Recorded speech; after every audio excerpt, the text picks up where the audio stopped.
Halo semuanya, saya Benedictus Wirasuryadharma dengan NIM 20F10010. Saya mahasiswa Teknik Elektro angkatan 2020. Kali ini saya akan memberikan seminar tugas akhir yang berjudul Metode Sederhana Pengendalian Tegangan Keluaran Cuk Inverter menggunakan mikrokontrol STM32F4. Oke. Pada presentasi kali ini akan dibagi menjadi 4 bagian, yaitu pendahuluan, metode penelitian, hasil penelitian, dan kesimpulan. Kita menuju ke pendahuluan. Pada pendahuluan kita akan ada beberapa part yang perlu diperhatikan, yaitu pada pengkajian ini pemanfaatan secara efisien energi baru terbarukan itu sangat dibutuhkan dan menjadi AIM. Kemudian penyertaan hardware DC to AC atau yang biasa kita sebut dengan inverter yang merupakan pengkonversi tegangan. Kemudian yang ketiga ada buck boost converter. Nah, buck boost converter ini nantinya yang menjadi pengatur tegangan keluarannya dengan topologi yang sederhana. Bisa kita lihat bahwa penggabungan antara inverter dan buck boost converter menjadi suatu topologi baru, yaitu cuk inverter. Oke, next. Kita akan menuju ke metode penelitian. Pada metode penelitian terdapat skematik dari cuk inverter atau topologi yang diajukan. Terdapat 8 buah saklar daya. Ya, untuk S1 hingga S4 itu merupakan inverter, edge bridge inverter, dan untuk S5 hingga S8 merupakan cuk converter atau buck boost converter. Yang dibutuhkan juga merupakan audio frekuensi generator yang akan memberikan sinyal referensi terhadap STM32 itu sendiri yang telah diprogram. Kemudian STM32 mengeluarkan PWM yang akan ditransferkan ke driver TLP, yang selanjutnya dari driver TLP akan memberikan perintah kepada MOSFET yang dituju atau pada saklar daya yang dituju. Oke, next. Berikut merupakan logika pensaklaran di mana kondisi buck, ideal, dan boost telah didapat. Pada kondisi buck, tentunya sama, SPWM akan dibentuk di S1 dan S2 dan zero crossing berada di S3 dan S4. Untuk lebih tepatnya, S1 merupakan SPWM dan untuk zero crossing S1 ada di S4. Hal itu juga sama di SPWM S2 yang memiliki zero crossing di S3. Jadi kondisi S1 bekerja akan diatur oleh zero crossing S3. Begitu juga dengan S2 dan S4. Oke, selanjutnya ada bagian buck boost. Bagian buck boost sendiri yang disebut istilah cuk akan bekerja bergantian antara S5 dan S7. Nah, kondisi ini juga sama pada kondisi ideal dan boost. Untuk kondisi buck sendiri merupakan tegangan keluaran lebih rendah daripada tegangan masukan, sedangkan kondisi ideal merupakan tegangan masukan equals to tegangan keluaran, yang artinya sama saja tanpa ada perubahan. Dan kemudian kondisi boost merupakan kondisi tegangan keluaran lebih besar daripada tegangan masukan. Hal ini dipengaruhi oleh indeks modulasi tertulis pada huruf M, di mana jika indeks modulasi kurang dari 0,5 maka kondisi buck. Begitu pula kondisi ideal bahwa indeks modulasi berada di nilai 0,5.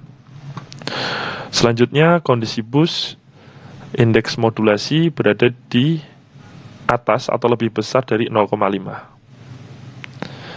Begitu, kita akan lanjut.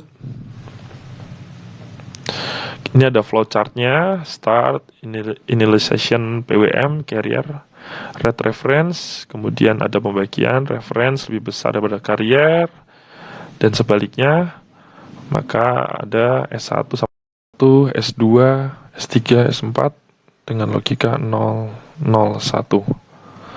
Kemudian pada bagian no merupakan invertingnya dari kondisi yes. Dan untuk bagian cuk atau bakbusnya dari S5 hingga S8 merupakan inverting dan non-inverting saja. Yang selanjutnya menuju ke switching signal. Oke, selanjutnya pada hasil penelitian membutuhkan prototype berupa DC power supply, audio frekuensi generator, osiloskop, kapasitor, induktor, beban merupakan resistor, kemudian MOSFET dan STM32 beserta driver. Selanjutnya pada hasil penelitian inverter, kondisi inverter ya, pada MOSFET inverter pada bagian simulasi didapat seperti ini, sama dengan hasil dari prototype.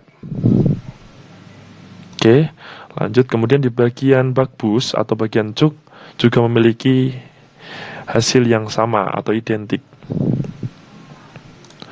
Selanjutnya untuk bagian V-out bug-nya, V-out bug pada simulasi memiliki hasil yang sama dengan hasil di prototype dan pembacaan pada osiloskop. Hal ini juga sama pada bagian bus, kondisi bus. Selanjutnya pada V-out dan arus bak itu memiliki gelombang yang sefasa, dibuktikan dengan pada alat yang artinya menunjukkan alat ini bekerja dengan baik. Dalam kondisi bus juga sama, arus dan tegangan itu sefasa.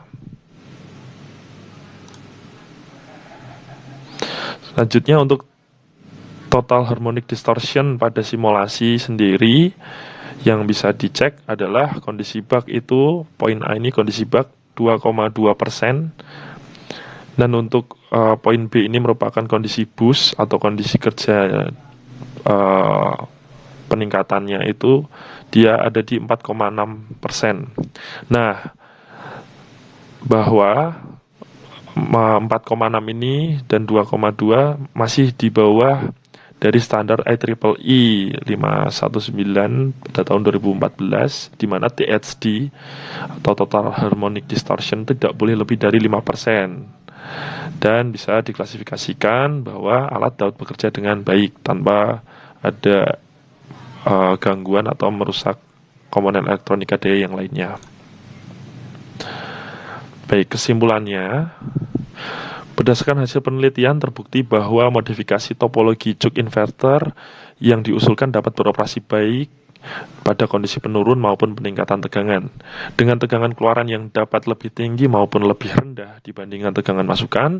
Hal ini membuat penggunaan inverter jenis ini lebih efisien dibandingkan dengan inverter konvensional yang hanya beroperasi pada kondisi bak atau bus saja. Topologi ini sangat cocok digunakan pada aplikasi fase tunggal, dan nilai THD yang dihasilkan pun tidak besar, yaitu sebesar 2,2% pada kondisi bak dan 4,6% pada kondisi bus, yang memenuhi standar IEEE pada halaman 519 tahun 2014, yaitu kurang dari 5%. Dengan kinerja yang baik ini, maka topologi cuk inverter sangat membantu dalam mengkonversi energi pada aplikasi energi terbarukan.